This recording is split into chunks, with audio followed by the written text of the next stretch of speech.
Okay, so today we're going to talk about multi-threading. Let's see, let me send these slides to the screen so you can actually see what I'm seeing. Okay, so we're going to talk about multi-threading, what this is, like why you would do it, and how you do it. You don't have to write multi-threaded code for milestone 4, so this is like if you want to challenge, it's good to know about no matter what though. So whether you write this for milestone 4 or not, important programming skill, you should know something about it. Okay, the first PC microprocessor, we're going to do a little bit of a history lesson here first. So Intel 8086 was the first PC microprocessor. It was created in 1978. I believe Dr. Tallman and I are probably the only two people who were alive then. Although I was 9, I didn't have one of these chips. So, okay, it had 29,000 transistors in it. It ran at the stunning clock speed of 5 megahertz. It took about 10 clocks to complete an instruction, because if you think of an instruction, it actually does a bunch of different things. And you're learning in 243, you basically decode the instruction to figure out what it wants. You go look in the register file to see what data it needs. You actually do, the addition. You write it back to the register file. It took about 10 steps for the average instruction, and each of those took 1 clock, because the processor did one thing at a time. If you multiply this all out, you get about 500,000 instructions per second. And you can almost see the individual transistors, but not quite. Okay, this is the processor that is in the UG labs. Okay, this processor architecture first came out in 2015. So it's been out for a while, but they haven't changed radically since then. It's called, it's an Intel Core i7. i7 doesn't tell you much. i7 tells you Intel wants to charge you more money for this. You're buying the higher end line. What actually matters more is the microarchitecture. The microarchitecture is called Haswell. You won't find that in any of the consumer branding, but that's how engineers refer to these things. It's like basically the generation of actual design in the chip is Haswell. It has 1.5 billion transistors. It runs at 4 gigahertz. It takes, okay, so that earlier PC processor took 10 cycles per instruction. This actually takes on average around 15 cycles per instruction, which sounds worse. The reason that it's 15 cycles per instruction is it's deeply pipelined, okay? So it breaks up an instruction into many little bits of work, puts registers on each side of that. So while it takes 15 clock cycles, it doesn't have to wait. It can launch new instructions into that pipeline every single cycle, and in fact, more than that. It has multiple pipelines. So on average, it's actually launching about 2 instructions every clock. Now each one takes 15 cycles to finish, but basically because it's working on 30 instructions at once, it's able to finish on average about 2 instructions per cycle. Okay, so if you multiply out the increase in clock frequency and the increase in getting 2 instructions done per cycle instead of 1 every 10, this does a lot more work. 8 billion instructions per second, so hugely better. I'm going to talk about this in a minute. You can see here that it's actually got these CPU cores on it. What I've been talking about, okay, so let's talk about this, I guess, a little bit. So it's got 4 cores, okay, and then there's cache. You guys learned in 243 what cache is, correct? Okay, so this LLC means last level cache. There are little caches inside every CPU core. That's the memory that's really close to the CPU that's accessing for really recently used data. Then there's a bigger cache called the shared last level cache, where if you don't find your data in the first level cache, you go out to it. And if you don't find it there, you go out through this system agent to get it main memory. Okay, so actually what is comparable to that prior processor, that early one, is really one of these CPU cores. So this chip has, not only is the CPU core vastly more capable than that 8086, there's actually 4 of them. And then over here actually is a GPU. Okay, so the chip that you're using in the UG labs also has an integrated GPU by Intel. Intel's integrated GPUs aren't as fast as NVIDIA's discrete ones, but they're still pretty good. Okay, so let's just talk about how these things scaled. So from 1978 to 2015, we had huge growth in performance.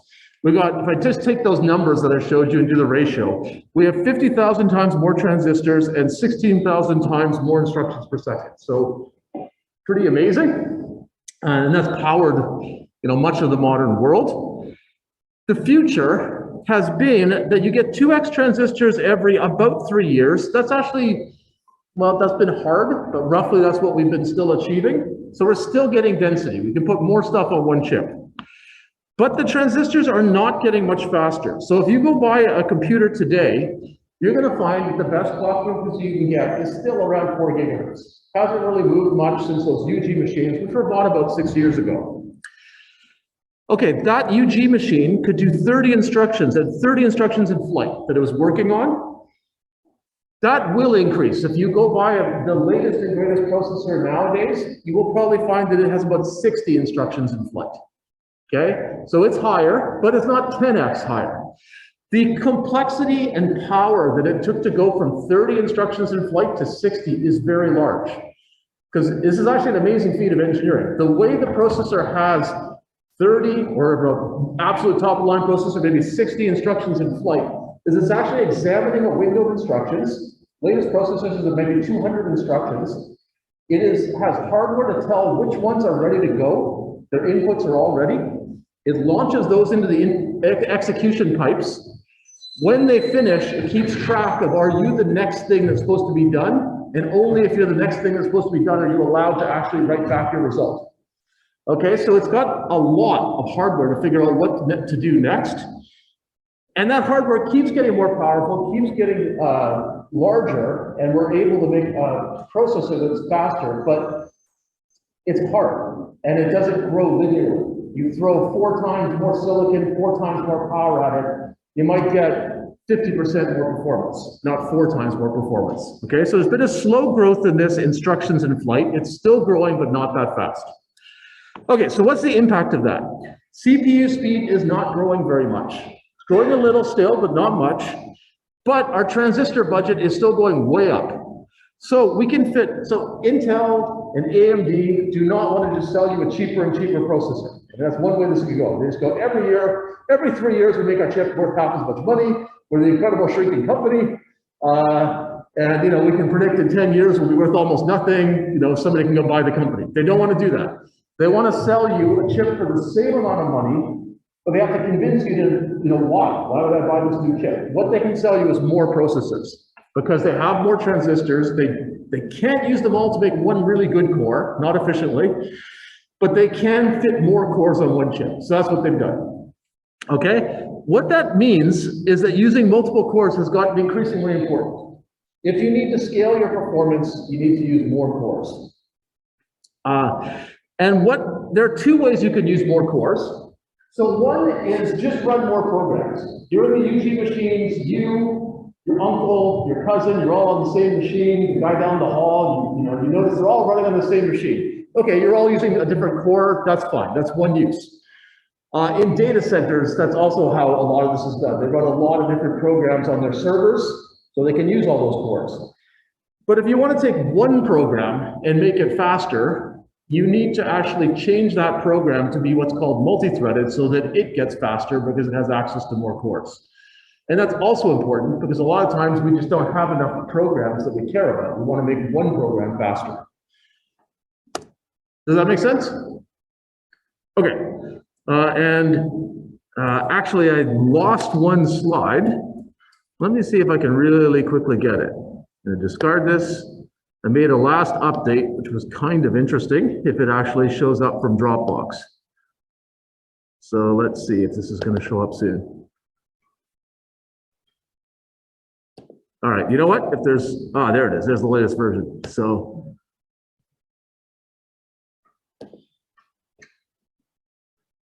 let's get rid of this.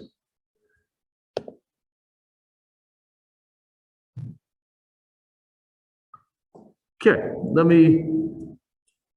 okay, so this is where we were. So multi-threading is important because you get more cores per die.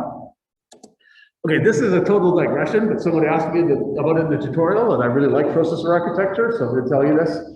You can tell me after the class, was this digression the most pointless thing you've ever seen, or was this interesting? And I'll take it into account for next year. Okay, so we just talked about multiple cores on a chip. There's another technology you may have heard of called hyperthreading. Who here has heard of hyperthreading? You ever heard of it? Okay, so one person's heard of it. And you weren't the person who asked me in tutorial, so that's good. Do you want to tell us what hyperthreading is? Is that okay? Can I put you on the spot? Or you're not really sure, you just heard of it? Okay, So you'll often, if you go buy a PC, like you go buy a laptop, I bought one for my daughter recently, and the spec on it said 4 cores, 8 threads. That was the processor. Okay, so what does that mean? I just told you what cores are, right? We've got a bunch of core, well, I showed you, let me show the picture again. Core is just, it's a processor basically. And they're joined at the last level cache, and they all share the same interface to main memory. Okay, so that's a core. So what does this mean, this 8 threads when we only have 4 cores? So that's called hyperthreading. Hyperthreading is running 2 threads. I mean, it could be 4 threads, but usually people do 2. 2 threads at the same time on 1 core. You go, well, why would I do that? 1 core, if I run 2 threads on one, it just one runs, then it pauses for a while, and the other runs. No, it's better than that. So modern processors have a whole bunch of execution units. Okay, so you've got maybe 3 ALUs, so adders and so on. You've got a couple multipliers. You've got a divider. So you've got all these, you've got a unit throughout the memory. That's got several of those. So you've got all these execution units. And you've got all this hardware that's looking through the stream of instructions for things to do. It's detecting which instructions have their inputs ready and therefore can be launched into these execution units. And it's like hungry for instructions, right? It's usually limited by how many instructions can I find to launch where all their inputs are ready. So hyperthreading says instead of looking in one sequence of instructions from 1 thread, look in 2 sequences of instructions from 2 threads and launch them to the execution units. You don't get twice as much work when you're doing that because they're still going to the same execution units. So there's some competition. Maybe my multipliers are all busy already, so I can't launch twice as much stuff. But because you're usually limited by finding instructions that are ready, you do get, for a typical program, about 1.5 times more work done if you run 2 threads. Okay, not 2x, but 1.5x. So this is a little cartoon picture of that. So we used to have dual processors. These are less common now, where you just had 2 separate chips. Okay, so 2 cores, but they're on separate chips. Then we went to multi-cores. This is 2 cores. And it's basically the picture I showed you, right? We have the actual processor. It has its own registers, and it's got a shared last level cache and a shared interface to main memory. So that's the way multi-core processors work. Hyperthreading says you've got a processor core. You got to share, it's sharing a cache, and basically you got 2 sets of registers. So you've got like 2 sets of state. So you're kind of running 2 threads at the same time. And you can combine this with multi-core. So when you have a hyper-threaded processor that's 4 core, you have 4 cores, every one of those cores has a little bit of extra hardware. So it can be grabbing instructions from 2 different threads at the same time. Okay? And that's useful if you've got a lot of threads. You might have a lot of threads because you have a lot of programs, or you might have a single program that is multi-threaded. Our UG machines are 2-way hyper-threaded, so they can run 8 threads, okay? And they can run 8 threads efficiently. If you run 8 threads on them, for milestone 4, actually, what I'm going to show you, they would actually get 6 times as much work done. So 8 threads was better than 4 threads. Didn't get 8 times as much work done, but they did get about 6 times as much work done. Why is it off? So this, for several years, we used that hyperthreading. It was turned off about 3 years ago for security reasons. So who's heard of meltdown? Has anybody heard of meltdown? Okay, meltdown is a very publicized security flaw that was found in all sorts of processors. It's really, really complicated. It basically, one thread can try to extract information about what another thread is doing by measuring the time it takes to do things, because they're connected through this cache. So they're trying to detect some of the data already in the cache and so on. And it's a really challenging attack, but it was shown this might be a way that you could actually hack an operating system and be able to get its secret data. And again, it's really complicated. One of the best descriptions of it I know is by Henry Wong, one of my former PhD students. When he was here, my meetings with him were really interesting. I'd say, what did you do last week? And sometimes he's got some amazing research results. He was looking at different ways to design processors on FPGAs. One week he had bought and disassembled and improved the grand piano. Another week he had figured out this meltdown thing that had just happened and written this blog post that then people from Intel and so on started citing. So if you're curious, you can go read his blog, and it's a pretty readable description about what is this complicated security attack, how does it work. And then he actually now is at Intel designing the next generation x86 chip. So now it's his problem to try to fix things like this. Okay, so anyway, it's a long digression, but processor architecture is pretty interesting. And that's what hyperthreading is, and that's why it's off in the UG machines. In the latest Intel and AMD processors, they've made various security changes to try to make this harder, so most people turn hyperthreading off. We could turn it on the UG machines as well, but the sysadmins are too nervous about it because those processors don't have as many of these security fixes. Okay, so let's talk about multi-threading programs. So a single, hopefully that inspired you of like, okay, yeah, I want to leverage that hardware. Tell me how to multi-thread. So you've been mostly writing single thread programs, or maybe exclusively writing single thread programs so far. So you've got a CPU, which is kind of synonymous with core. We'll call it the core most of the time. It's got a program counter to say what instruction we're on. It's got a stack pointer to say where my local variables are. Okay, and then we've got some global variables, and we've got variables that are created with new, which is called the heap. When we go to a multi-threaded program, basically every thread, they don't actually have to run on a different core. If you actually have more threads than cores, that's okay. The operating system just time slices them. But usually, when we're trying to go faster, we usually just make as many threads as we have cores. So I've got one thread running on this core, and it has an instruction pointer, so it's looking at certain instructions. And I've got a different thread running on this core, so it's got its instruction pointer or program counter is executing different instructions. So they both see the same memory, they both see the same code, but they're at different spots. They don't have to be in lockstep. They also see the same global variables, and they can also see all, as long as there's a pointer to it, it can see variables that were created with new. So they can share data really easily. They can see all the memory in the machine. They each get their own stack. Okay, so they each have their own stack pointer, and those stack pointers will point at different spots in memory, so they have their own stack, which means they get their own local variables.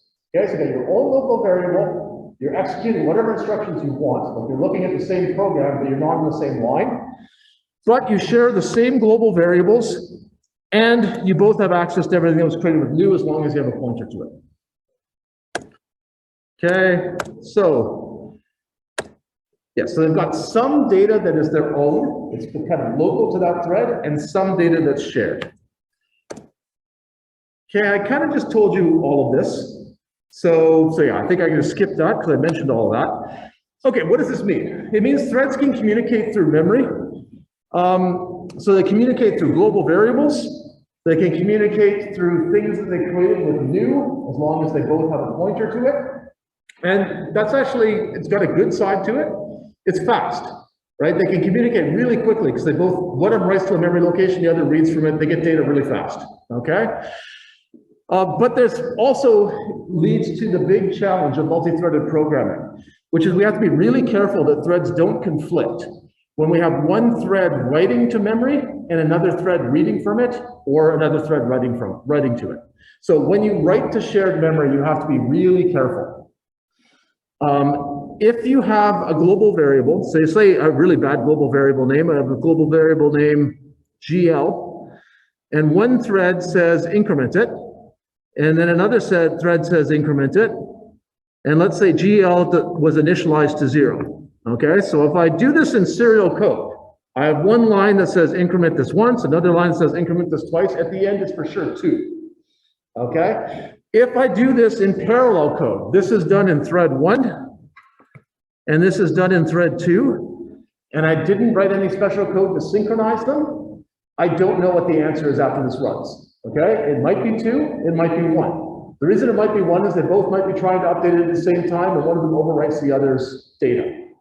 So that's the fundamental challenge of shared variables. If you're writing to a shared variable with 2 different threads, you got to synchronize them somehow or have some strategy that makes sense. Okay?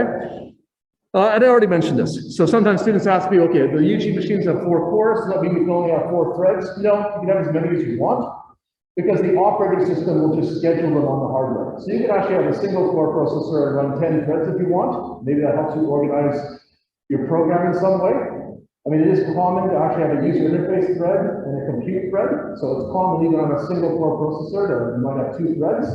It's not to get more work done, it's just to kind of decouple how things work. That's fine. The operating system will just launch have one run for a while, and 100 milliseconds later it'll have the other one. But in terms of getting more work done, it's not helpful, right? So there's actually a little bit of overhead to swapping between threads. So if you want to get the most work done on the UG machines, the best number is 4 threads. But nothing will crash if you decide to use 8 or 10 or 100. Use 1,000 threads, it'll get slow. Okay, is it all clear? I'm going pretty fast, but tell me if it is unclear. I'm going to take that as clarity. I did a negative option building question there. Okay, multi-threading libraries. So actually all the programs you've written so far are single-threaded, and what happens is when your program starts, one thread is created, and it starts running the main function. That's the definition of C and C++. Create a thread and start it in main. So you get one thread for free. If you want to make more threads, you actually have to write code to do it. So there are multiple options. There are different libraries that you can use, different styles of writing this. So the one that we're recommending, if you choose to write parallel code in MASCOM4, is OpenMP, Open Multiprocessing. I'm going to show you an example of this, but basically they're what are called compiler directives. So this is a compiler directive. It starts with hashtag pragma, which means I am a directive, I'm a hint to the compiler. It says OpenMP, OMP stands for OpenMP, and then the words parallel for. So this is a particular directive from OpenMP that tells the compiler that the for loop that comes after me, you can actually execute it with multiple threads. So that's what that particular pragma means. The advantage of using OpenMP is the code's a bit higher level. You still have to describe how the multi-threading should work, but the compiler does more work for you. You don't write as much code. And if your compiler doesn't support OpenMP, then the compiler will just ignore this pragma, and your program is actually still correct. It just runs with one thread, but you didn't change anything else, it works. Okay, so that's one option. Another option that students sometimes like is C++ 11 threads. Okay, it's called C++ 11 because it was added to C++ in the 2011 update to the standard. Gives you more control, but it's lower level code. So the way you use this is you include, well, I should actually say here, to use this, you include OpenMP. Okay, I think it's in angle brackets. To use this, you include the threading header from the standard library. And the way you create a thread is there is now once you include that header file, you've got a class called thread, and it's got a constructor which takes a function.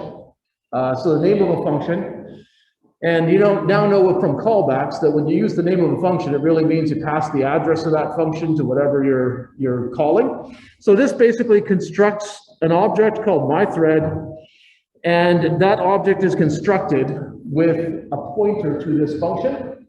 What that object will do is it basically creates a thread that starts running that function. Okay, so I just created a new thread by doing that.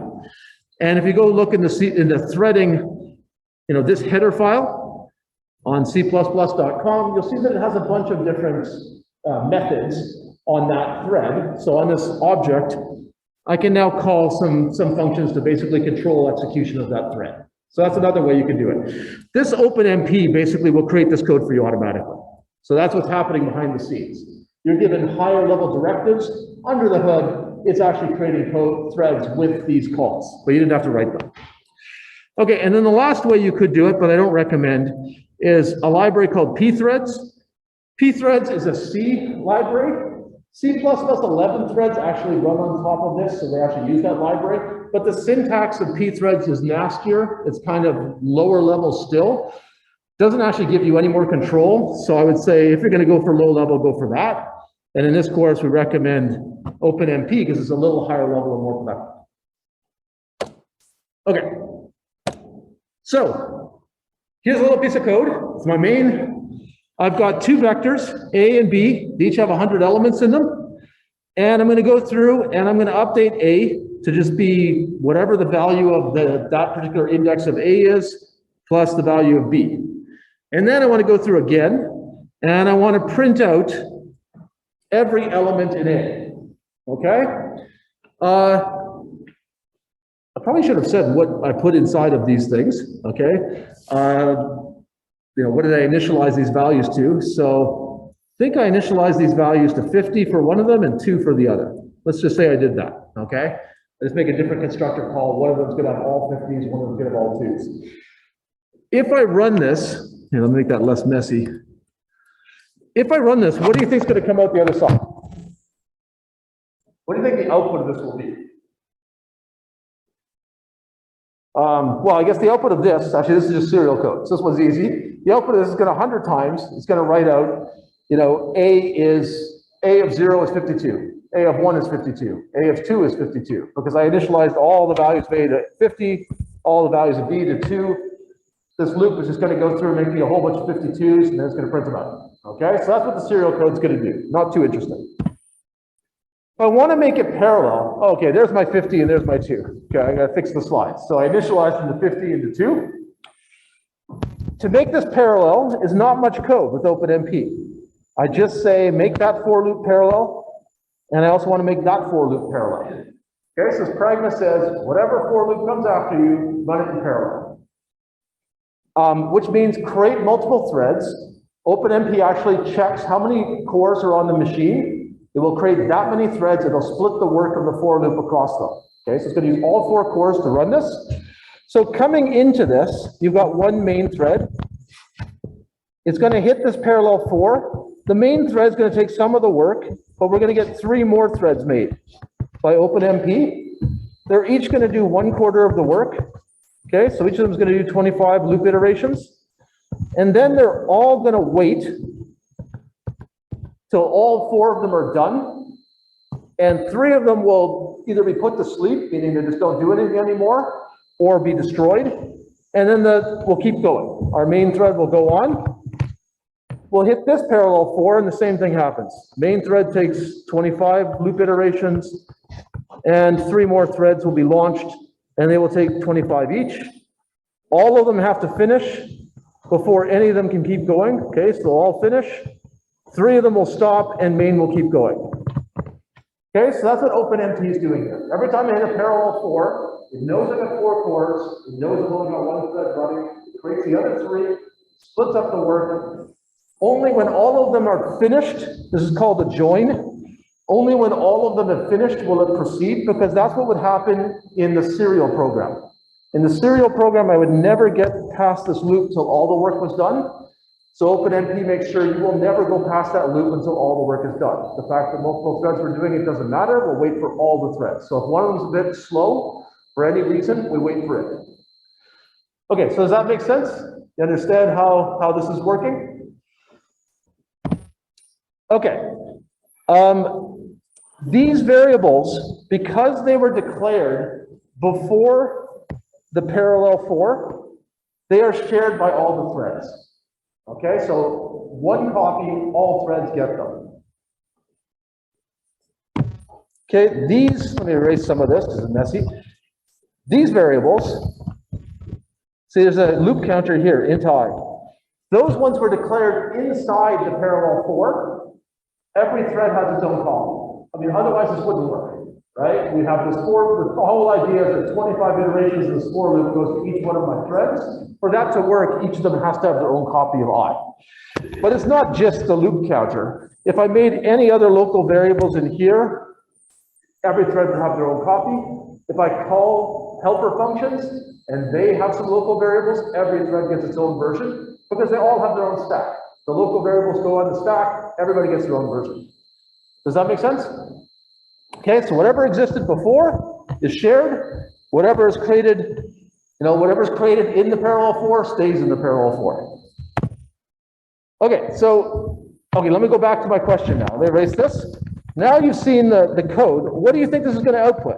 And I already told you what the serial version is going to output. This is going to output like A of 0 equals 52, A of 1 is 52, so on, up to A of 100. What do you think this is going to output? Should output the same thing, right? Like we just said, make it parallel. We didn't actually try to change the output. Is it going to predict the same thing or not? So what do you think? If you've been waiting, okay, so we're getting close to the end of the course, so you're waiting for a chance to answer a question, you got a 50-50. Okay? I'll even give you a lifeline. If you put up your hand and you get nervous, you can ask the audience. Okay, so I'm going to B10. What do you think? And let me actually turn on your microphone.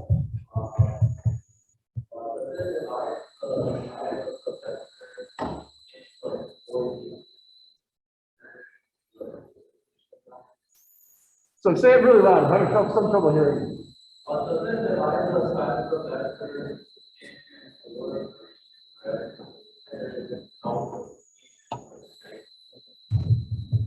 Yeah, so it does divide the vector into 4 pieces, sends a piece to each one of those threads. So one thread gets 0 to 24, one gets 25 to 49, and so on. What do you think it's going to print out? So with serial, I'm going to get this nice printout from 0 to 99. With parallel, I'm going to get that nice printout. So the answer is no, I'm not going to get that nice printout because those threads are all running in parallel. Okay, so I'm going to get, maybe the first thread gets prints the first few things. A of 0 is 52, A of 1 is 52, A of 2 is A of 25 is 52. So this is actually real output. I ran this before coming to class. This is what comes out. Okay, A of 26 is 52, then just a 52, then this, like it's what? This is gibberish. What's going on? Seems so simple, I just made these loops run in parallel. Why is this bizarre? So any idea what happened? Okay, so I'm going to go to C09 and clear that one. Each thread is running completely independently from one another. And so there is, you have no idea, even if both start iterating at going for 25 iterations each, you have no idea when each one is going to reach a certain index. Yeah, this is exactly right. Okay, so they all computed 52. That's good. They got the right answer. But when they're outputting it, yeah, it's coming out in random orders because they're all outputting at the same time. Right? They're all running together. So we get A of 0 is being run. Another thread has started in on A of 25. So it starts outputting some stuff. And another thread has started in on A of 50. So we're seeing the output kind of interleaved. Okay, so what we're also using is a shared variable. So we've got 2 things. Fundamentally, we're doing multiple work at a time. These threads are all working together, or working at the same time, and they're all trying to use standard cout, which is a global variable, and they're all running to it at the same time, so we get this garbage output. So it's not safe for multiple threads to write to the same variable. This is an example of them doing that. Every one of our outputs is a call to operator, stream operator output, so we're randomly interleaving output. Okay, so just to show you what OpenMP did, so OpenMP split the execution across these cores. So thread 1 went on first core, went from 0 to 24. Thread 2 went from 25 to 49, and so on. Okay, so just what I told you before. To fix the output problem, I don't really want this kind of arbitrarily interleaved garbage output. Basically, because this is a shared global variable, I need to control access to it. I don't want to have 2 threads doing output at the same time because that gives me like a gibberish line. I can stop that with this pragma, OMP critical. What this pragma means is whatever block of code comes after it, so in this case the block is 1 line, but I could make a longer block with the curly braces. So can you guys, E08? Okay, thank you. Whatever block of code I put inside this, OMP critical means only one thread can execute this at a time. Okay, so sometimes you get these shared variables that you need to update, and that's how you stop multiple threads from accessing it at once. You don't want to do this all over the place because it hurts your performance. You're basically saying only one thread can do this at a time. If you do that a lot, your parallelism goes away.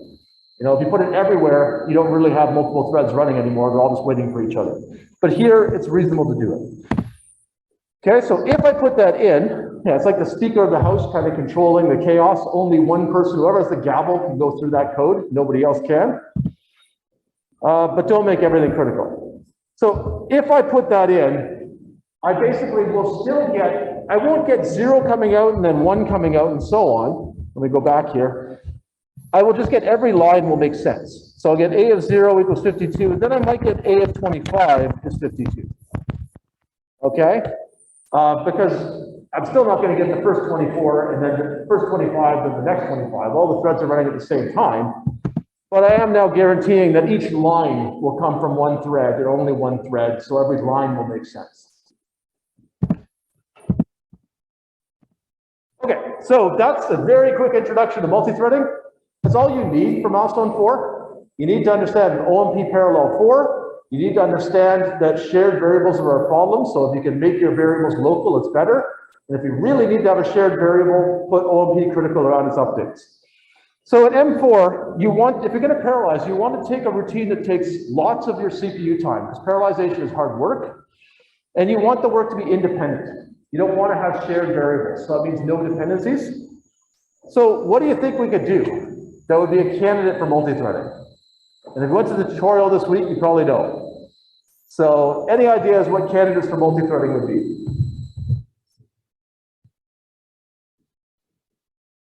So let's see, B09, let's go to you. The first thing that I can think of are like pre-processing load map functions, basically loading all the stuff and then creating a map for the extra stuff.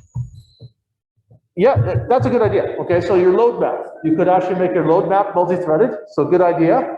Anything else you can multi-thread? So let's see. Go ahead. Different side vehicles and the one thread each search at the same time. Yeah, so you could multi-thread your whole solution. Let's take the whole algorithm and we have multi-start. So different start depots to start the greedy solution at different points. You could have one thread doing each. So that's a good idea too. One I went over in the tutorial, as I told you, you can pre-process the map, do a bunch of multi-destination Dijkstra path searches to get the best travel time between all the interesting intersections. That can be multi-threaded. Because you've got a whole bunch of different path searches to do, they can all be multi-threaded. So yeah, those are good ideas. So pathfinding, we could do that. Multi-start, which is what you just described. So I can start same algorithm with different starting points, have them run in different threads. You could do things like say, okay, I've got a perturbation algorithm. I'm going to update the delivery order in multiple ways in multiple threads. You could do that. It gets a little more tricky because if you're actually saying which one got the best answer, it means you've got some shared variables. So you're going to have some of those OMP criticals. So, you know, these two are probably easier, right? And parallel code is hard, start easy. How much speedup can you get? Okay, so in our reference solution, in serial code, the pathfinding to get those good solution, good travel times takes about 60% of the time budget, and that only leaves us about 40% for the path order. So the first thing that we wanted to multi-thread was this, right? Pretty independent work, and it's the most CPU time. Okay, so how much speedup can I get? Well, we got 4 cores. You might say, well, I could be 4 times faster. And I can, but only on the part that I made parallel, which was 60% of my time. So speed up is defined as the time it takes on one core divided by the time it takes on, you know, however many you got. We've got 4. Okay, so in this particular case, let's say pathfinding speeds up well. You don't always get this, but let's say it speeds up well, you get 4x the speed. So then we take 60% of our time, so that 0.6 we divide by 4. We still have 40% of the time we haven't touched, so that's still there. Our total time is 55% of what it was before, so we got a 1.8x speed up. So that's the other thing you have to be aware of for parallel code. This is called Amdahl's law. Your speed up is limited by whatever is serial, and you're going to have some serial code. So don't bother making it parallel unless it's most of your time, because it's just not worth your effort. And even when you do make it parallel, remember, you're going to be limited by the serial, so you will probably get less speed up than you were originally hoping for on the whole program. Okay, last gotcha. Many of you would have written your pathfinding algorithm with something like this. Okay, so you've got, I'm going to perform this multi-destination Dijkstra. I'm going to do it for a whole bunch of different start points. And my pathfinding algorithm has this global variable nodes. So when we went through the lecture, we had this node vector that had like reaching edge and the best time, you know, some data for every single node in the graph, every single intersection. And I'm going to make this parallel. Is this going to work? Okay, so on the one hand, I'm just looping through basically different start intersections. So the path search should work, right? I can run a path search from one starting intersection and a path search from another starting intersection. There's no dependency in between them, right? Those don't need to communicate. So in theory, it should work. Is it going to work with this code that I've shown you? Okay, so I see C11. What if I go to you and ask you, why is it not going to work?